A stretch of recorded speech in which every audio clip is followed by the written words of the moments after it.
Welcome to What a Creep, the show with Margot Donahue and Sonia Mansfield talking about creeps from the past to the present. This is your quick guide to the biggest creeps, jerks, assholes, and losers, the best of the worst. From two nice ladies who want the world to be a little less creepy.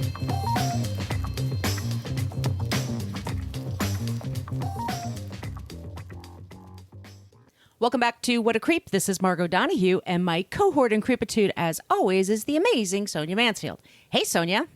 Hello, my friend. Hello, my friend. If this is your first time listening to the show, we are the podcast that talks about creeps from the past to the present.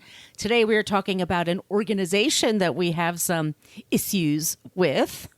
Mm-hmm. But first, I just want to say that you can find us on social media. We have a basic Facebook page, but we don't check it very often. It's just a place for people to complain about our language. We use salty language in this program. Fuck yeah. So just to get fair warning, I know we're talking about a Christian organization today, but the F-bombs shall be flying. Also, we have a private Facebook group. You do have to answer a few questions to join the group. You just can't be an asshole. And we have a lot of fun there. So it's What a Creep podcast group. You have to ask to join. We're on Twitter at CreepPod. Okay, while Twitter is still existing, yes, we are at CreepPod only because somebody had What a Creep on on Twitter for 10 years, and never used it. Creep! And also Instagram. We are on Instagram. Please follow us on Instagram if you use that.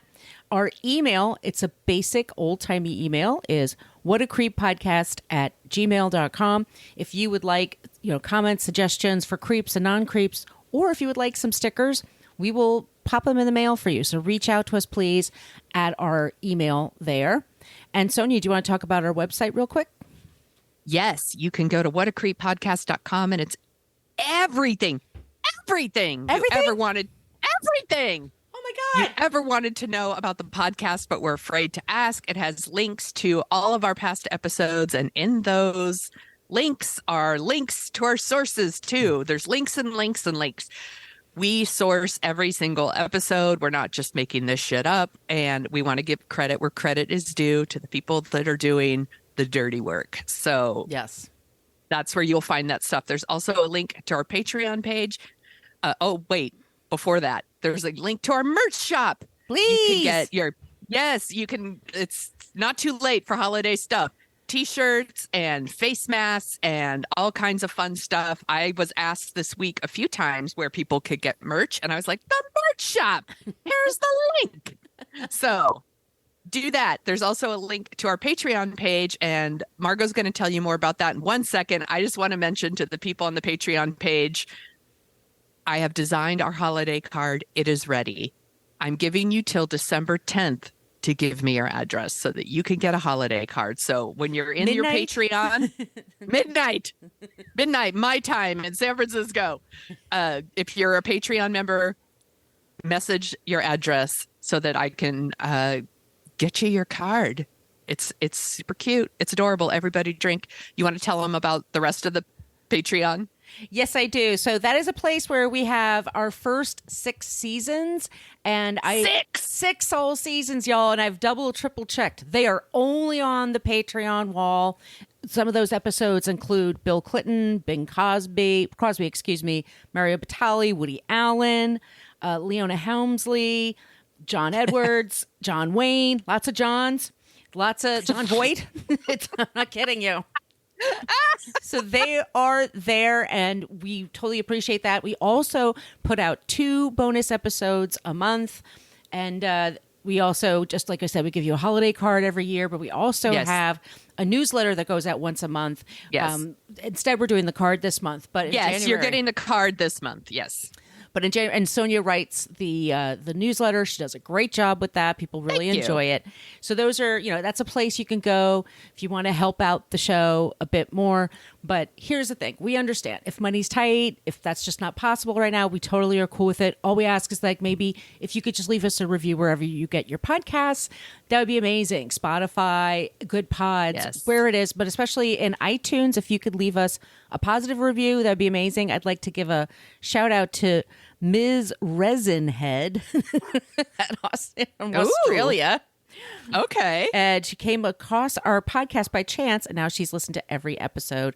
And she thinks Wow. well-researched, interesting content, well-presented, and also funny. Thank you so much, Ms. Resinhead. Thank you. Yeah, Max is super excited in the He background. is. He's so excited. That's awesome. Yes, it helps us find our people. Exactly. You know, it gives iTunes, if you get a lot of reviews, iTunes are like, oh, maybe you'll like this if you like that. And it helps us do that. So, you know, but if you're just busy, we get it. Ask for a sticker or just sit back and enjoy the show. Yeah. Yeah. By the way, those stickers work because I was in the office this week and I have a sticker on my laptop and multiple people saw the sticker and was like, where did you get that sticker and what is it for? And I was like, funny you should ask. Little self-promotion at work. So fucking A. They work. Yes. Stickers work. Let me tell you all about sticker marketing. No, I'm kidding. We're not going to do that. Are we ready? I think we're ready. So this is what thing that happens. One of us comes up with a creep and then the other one is challenged to come up with a non-creep. Sometimes that person's in the same industry. Sometimes that person is just from the hometown as that creepy person. We just, you know, like you said. Yeah. And we do have a hard time sometimes coming up with our non-creep because some creeps are just so fucking creepy and in a creepy profession. Yes. That's why we always are encouraging y'all to please send us your suggestions in the Facebook group or on social media. But anyway, Sonia. Yes. Enough of my yakking. Let's boogie. I don't know if we really want to boogie here, but we're going to do a creepy organization this time. And so we're going to talk about the Salvation Army. Let's trigger warnings, homophobia, transphobia, and sex abuse. I was not prepared for that sex abuse. I'm just going to throw that out there. So sources for this episode, CharityWatch, CNN, Forbes, The Guardian, Huffington Post, The New York Times, the NL Times, that's the Netherlands news organization, but it's in English, the Salvation Army website, Sydney Morning Herald, Time Magazine, Think Progress, few more y'all, Vox, USA Today, Holy Brittanica, shit. and Wikipedia. Always Wikipedia. So, 'tis the season for giving. And one of the organizations that encourages the most is the Salvation Army. Their army of folks are stationed outside stores all over the world. They're ringing their bells with their little red buckets or kettles, depending on where you live and what terminology you like to use. And they're asking for donations. And it works. They're red kettles, they're thrift stores, they're other donation centers. They raise millions of dollars every year, and they do help. I'm being very clear here. They do help people who are experiencing poverty and homelessness around the world. They do help some people. They are in 133 countries. They run charity shops and shelters for the homeless, disaster relief. You know, they do humanitarian aid in developing countries. So they do good stuff. Mm-hmm. Okay, we're going to be very clear about that. But, you know, I know you're like, so why are you talking about them, asshole? Well, I'm talking about them because what a lot of people don't know is the Salvation Army isn't just a charity organization. They're also a church. They're headquartered in London. And while they do good things and help lots of people, they also have a history of LGBTQ plus discrimination. And while they've removed like some of their problematic language from their websites, the church that runs the Salvation Army is still anti-gay. They continue to support political agendas that aim to limit the rights of our gay citizens, of our LGBTQ plus citizens in multiple nations all over the world. And that's pretty shitty because, you know, LGBTQ plus, or, you know, gay youth, however we want to say it, are more vulnerable to homelessness than others. Preaching homophobia contributes to that problem. Mm-hmm. So in a way, the Salvation Army raises money to solve a problem that they help create. And I think that is problematic. They also, it turns out, have a history of sexual abuse very similar to that of the Catholic Church. And that was unbeknownst to me when I started this research. So let's get into the creepy history of the Salvation Army, and we'll start like we always do at the beginning. The Salvation Army was founded by William Booth He was a Methodist minister who began an evangelical ministry in the East End of London in 1865.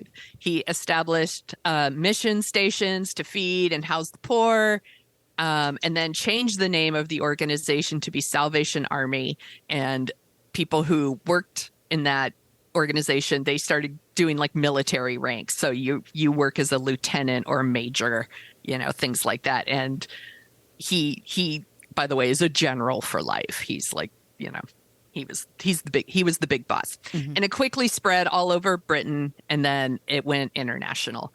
And he described the approach as the 3 S's.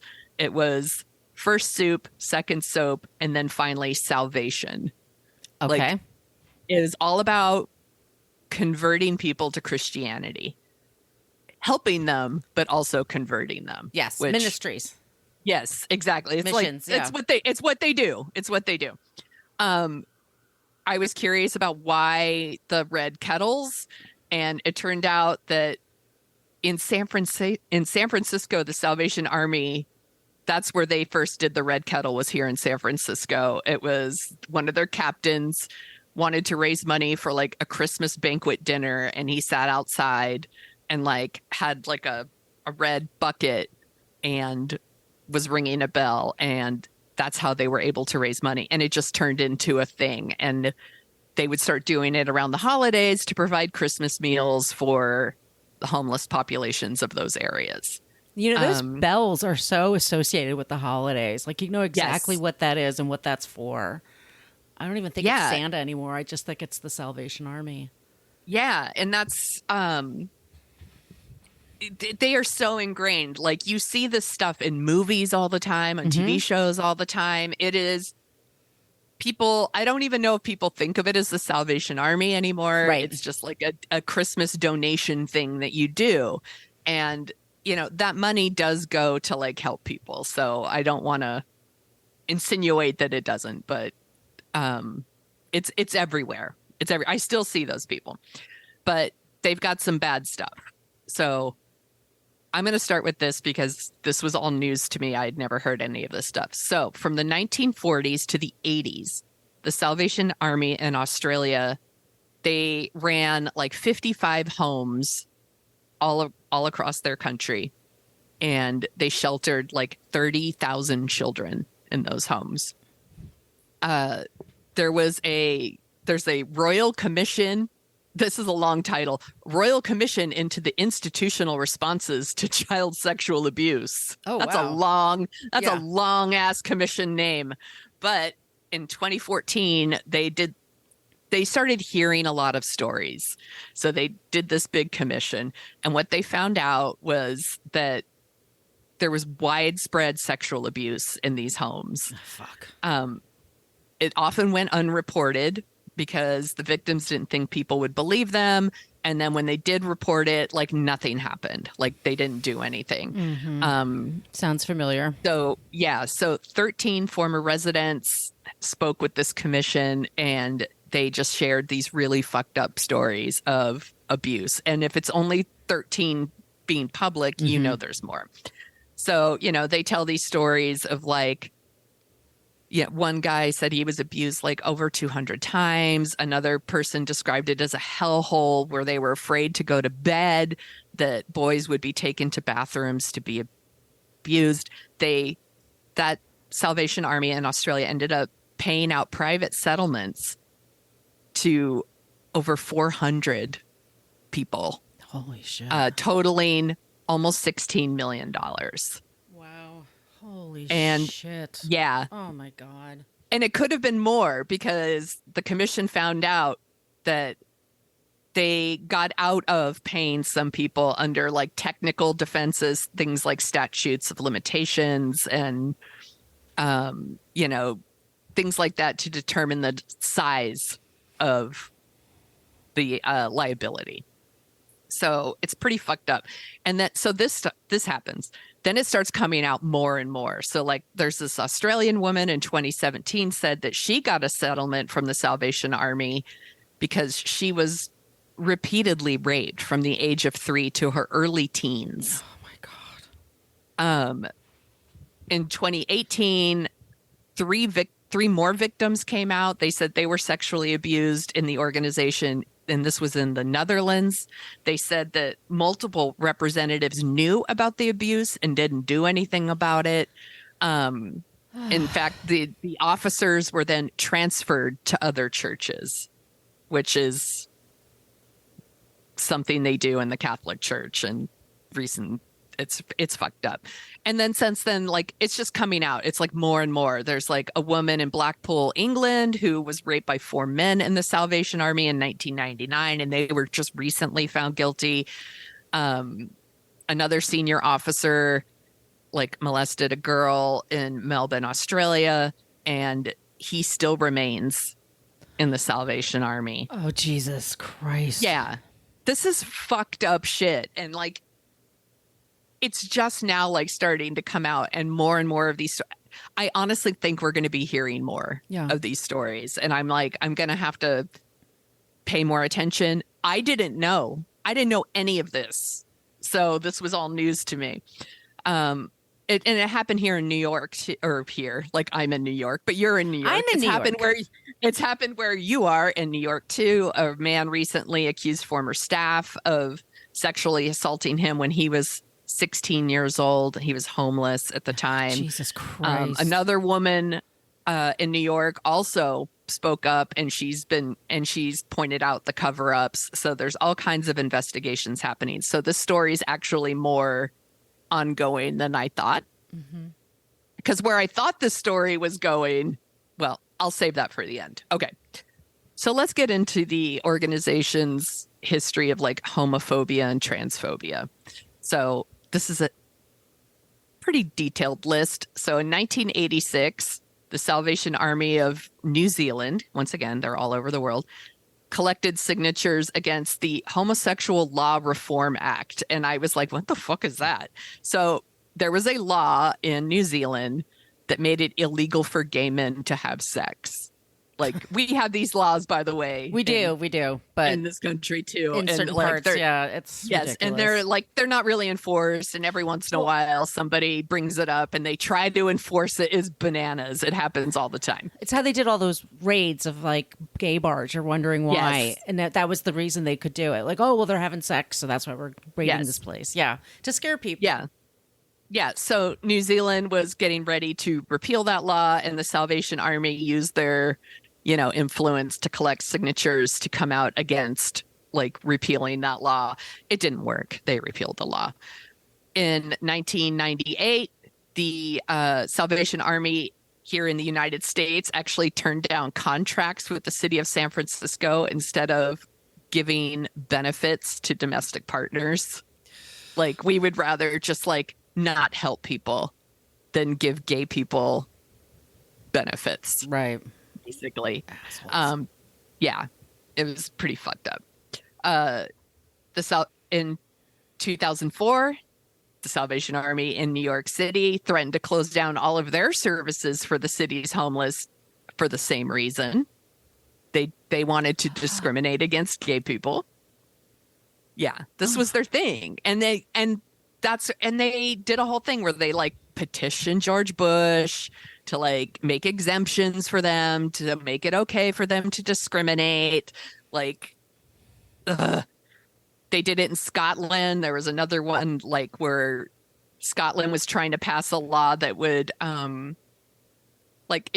basically acknowledge that gay families exist, that like all families aren't just moms and dads and kids. And they submitted a big letter, like with all kinds of signatures opposing that. Like, we have to pretend that gay people don't exist. They've never retracted or apologized in Scotland, by the way. In 2001, they tried to make a deal with the Bush administration. They wanted to be exempt from local ordinances for anti-gay discrimination. So they had a church spokesman, and he said that the group just didn't want to extend medical benefits to same-sex partners of its employees, and because it's against the Bible. Oh, for God's sakes. Yeah. You're an organization. You don't pay taxes, right? Yeah. So fuck them. You gotta. So then you don't get government contracts. That's Right. how it works. Yeah. Yes. So then in 2011, there was a man who was two homeless men, a couple, denied going into the shelter. They're both homeless. They need help.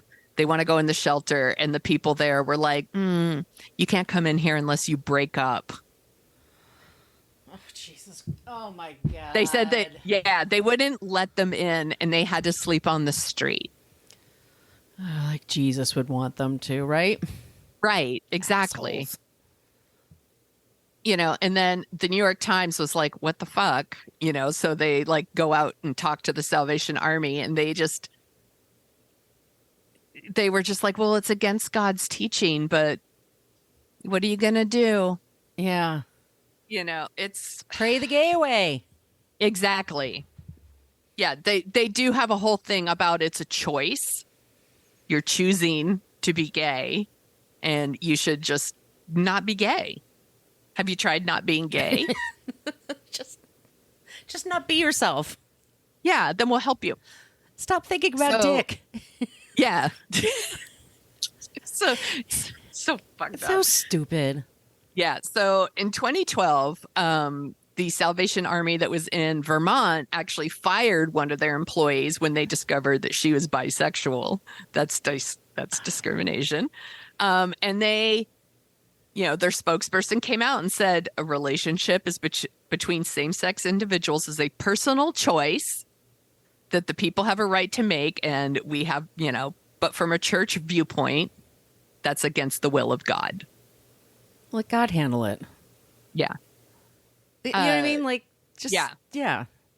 Yeah. So then later that same year, and this is in Australia, one of these Salvation Army officials told reporters that homosexuals should be put to death. Oh, for God's sake.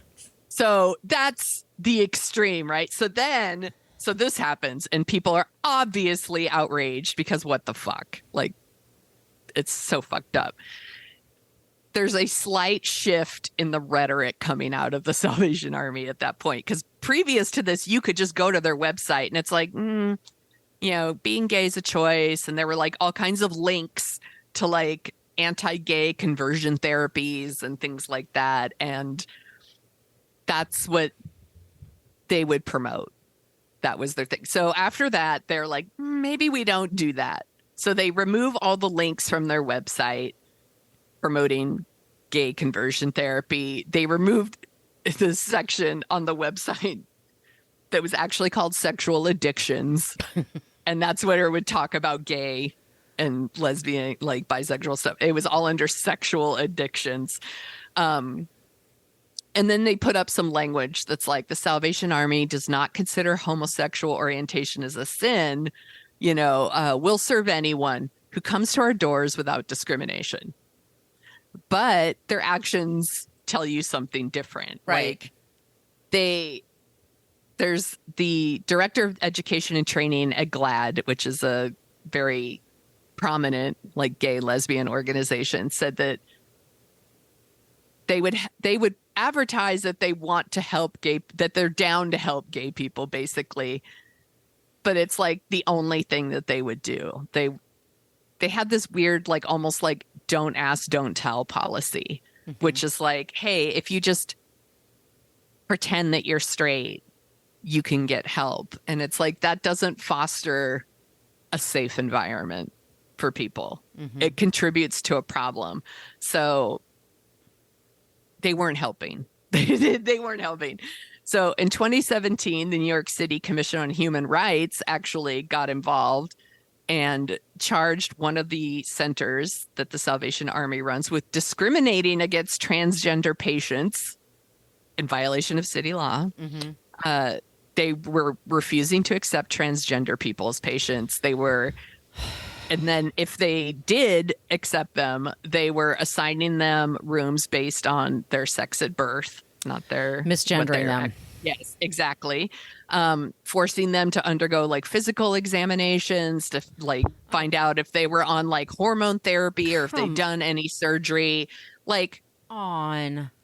yeah, it's How so fucking dehumanizing. Yes, exactly. And I'm like, are you going to help people or not? Right. You know, and they are still like, they're still coming out and saying like, no, like we don't discriminate. We help people. But these things are still happening. This one I just mentioned, this happened like just a few years ago. Like it's not reaching the people that are working at these organizations. Their mouthpieces might be saying one thing, but the people on the ground are doing something very different. Like in November 2019, one of the like army commissioners, so their titles, whatever, he wrote this op-ed and he said like, you know, we don't ask people about their orientation, you know, again, that's like a don't ask, don't tell thing. And it gives people the impression that we're helping you in spite of the fact that you're gay. Like, despite the fact that you're gay, like, we're still going to help you. And that shit's harmful. It is. It's othering people. Right. You know, and he admitted, he's like, the Salvation Army's leaders subscribe to the tenets of the church.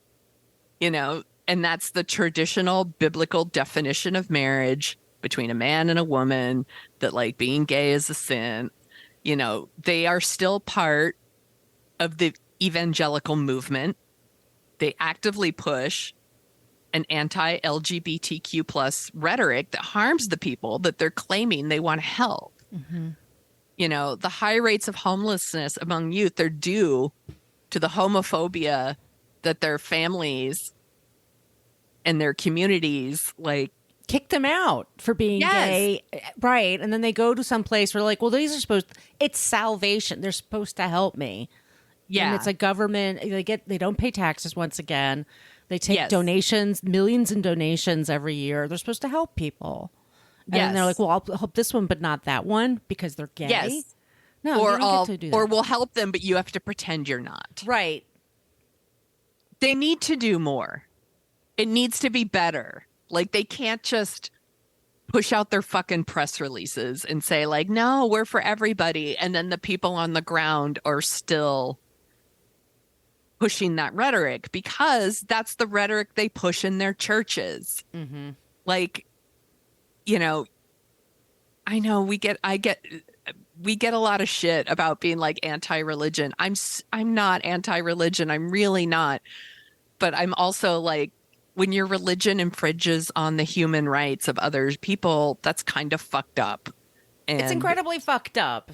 Yeah, And you I'm like, shouldn't get any tax breaks. Yes.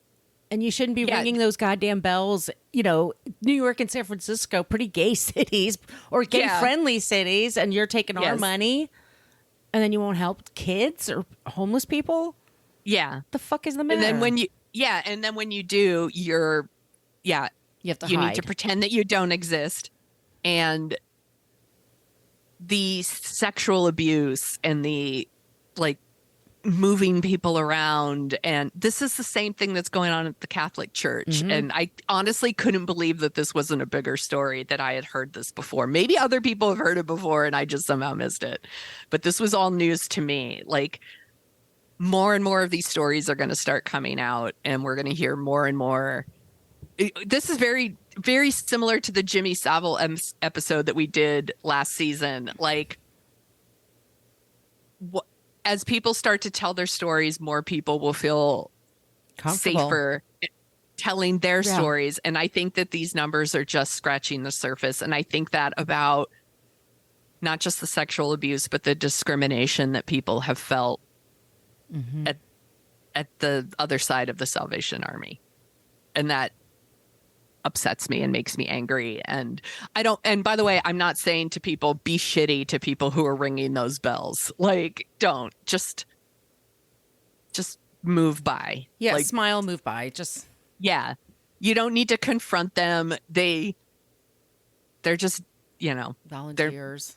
Yes, they're volunteers. They're probably not hateful. Like, just don't be shitty. Don't be shitty. That's our whole motto here. So I wanna like leave the last word to Jacob Meister. He's the chair of an LGBTQ plus advocacy group called the Civil Rights Agenda. And he just said that the Salvation Army needs to be open and affirming to all LGBTQ rights and come out publicly and take a stand in favor of marriage equality, trans rights, and be open and accepting of gender identity. Break free of those stereotypes that they help perpetuate. And I think that that's exactly it. Like, I don't want to shit on them entirely because I feel like they do some good things, but I feel like they need to do more. And first of all, you don't get government money if you're going to discriminate against people. That's just not how it works. Right. And pay your fucking taxes. Yeah. And also, like, they need to get their house in order. Like, moving all these people around who are sexually abusing kids, all the discrimination when people are these people are like at their most vulnerable. Right. Think about it. They're at their most vulnerable. And these children, like, it just breaks my heart. Like, they don't have anything. And they're put in these shelters and then they're abused. It's so fucked up. It's so heartbreaking. And I just think the Salvation Army are creeps until they do better.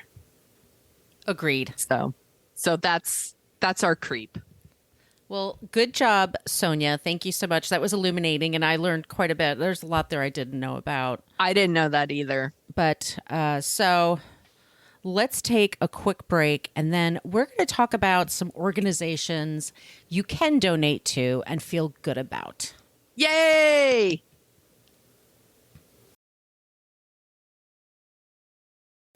All right, Sonia, are you ready for some non-creepy charities? Yes, please. There are charity navigators that are out there, and they basically check the efficacy of charities. And so what you want to think about when you're giving money to a charity is like, how much do they spend on overhead? How much do they spend on special events? How much do they spend on media? How much do they spend on actually doing what they're supposed to be doing? You know, there's one thing to raise awareness, and then there's something else when you're donating money to research. There's something else when you're donating to building a house, versus getting a loan for somebody to get a house. So there's just, you want to be careful. A lot of these, I used to be a cyclist, and I would do tons of these rides, century rides and stuff like that. And you raise money for charities. But like, I remember having a conversation once with somebody, and we were going back. It was a 100-mile ride on Long Island, and we're just talking. And he's like, he says, I swear to, I looked this up. I think they only spend like 10% on what they're supposed to be doing. Like, they spend all this money on all the tents and all the things and so I was like, wow, it just never occurred to me. So this is a good opportunity if you're really concerned about where your money goes. So I'm picking just a few charities here, but there's obviously there's some good ones, but just definitely do your research. Yes.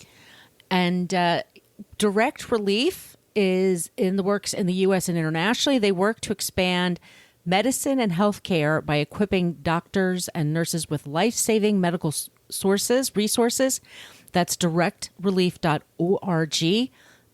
International, national, 100% is spent on charity, nothing on fundraising. So there's no runs for this or anything like that. So, and we'll put all these in our show notes, by the way.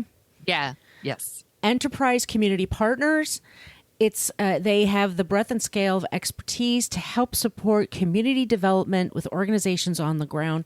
There is a massive shortage of affordable rental homes in America. Oh my gosh, yes. Especially in our big cities.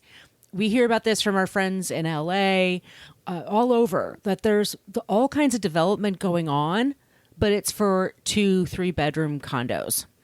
There's very little development going on in these places for studio apartments, for 1-bedroom apartments, affordable places for people to stay. I get it. You know, San Francisco's filled with millionaires and billionaires. You know, they laugh, they make fun of the millionaires for just being millionaires when you're a billionaire. And I get it. You want to enjoy the riches and shit like that. But look, somebody has to teach your kids. Somebody has to work at the grocery store where you go shopping. You know, if it's going to take them an hour to get there, they can't afford it. Yes, this is a huge problem in San Francisco. Yeah. And I know it's a huge problem in other big cities too, that we can't keep teachers, right? Keep police, we can't keep firemen, because a lot of firefighters, because they can't afford to live here. Yeah. I knew somebody, he and his wife ran like a burger stand kind of place in Malibu. And he really thought he was going to get college kids, but it's like nobody could afford to live in Malibu except the really wealthy. And he said, we tried to get people to come in and they wanted to do this. Like, this was a fun job and they liked it and all that, but just it didn't make sense. Like, even just the bus fare was too much.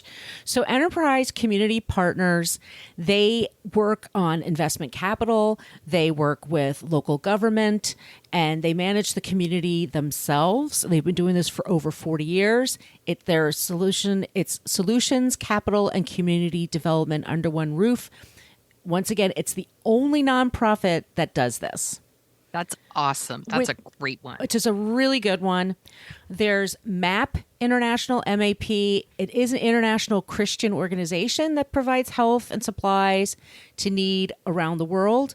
But they make it very clear it is regardless of race, gender, nationality, or ethnic background. So you need help. They're not going to say, oh, we only will help the Christians and we'll only help. Okay.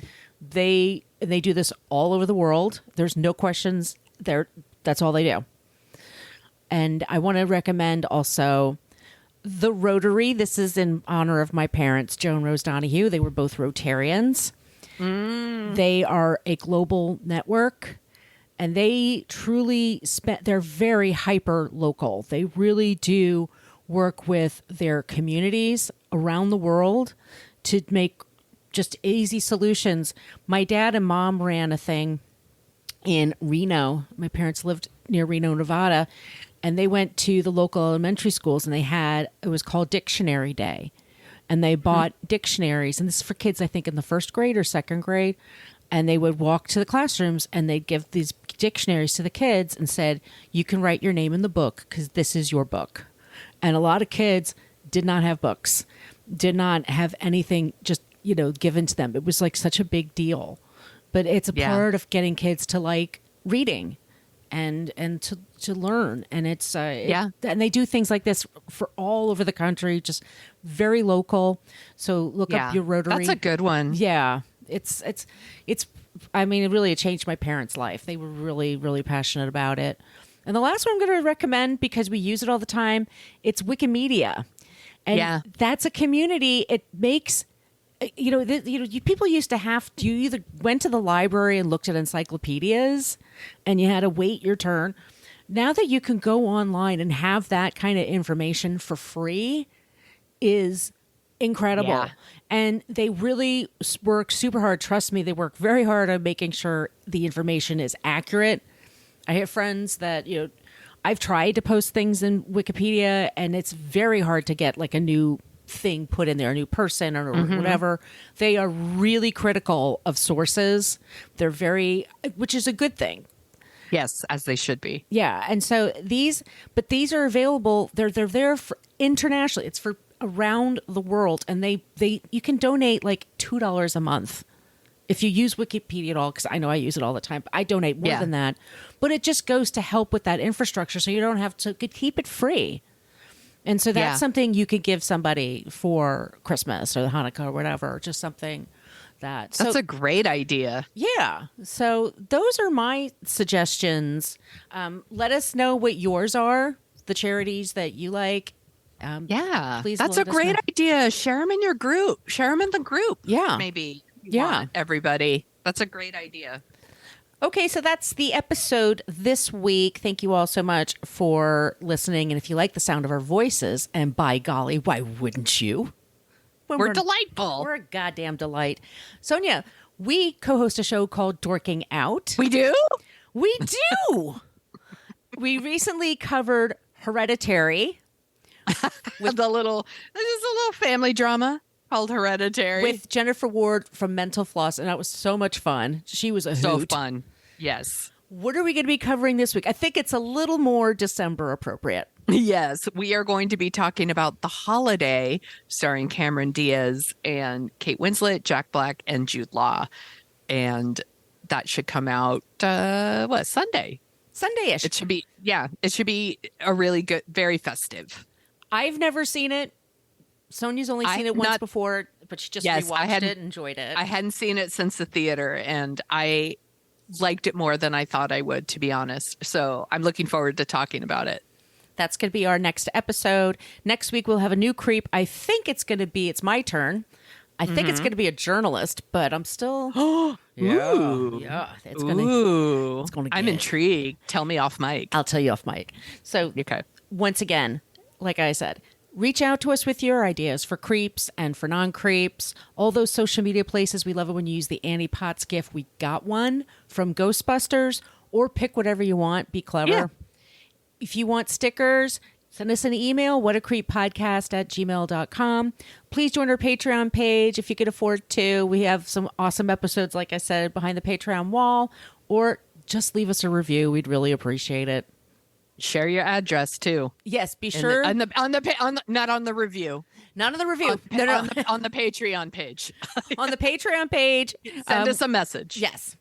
But yeah, you'd have till tomorrow night, December 10th, midnight Pacific time, Sonia time. And then we got to just get it out this year, because the last couple of years we've got it out late. So this year we're going to get it on time. Yes. All right, everybody. So in the meantime, be good, be kind. Don't be a creep. A creep.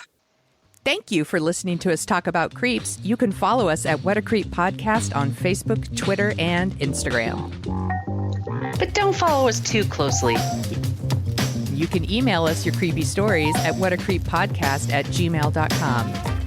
But please keep your dick pics to yourself.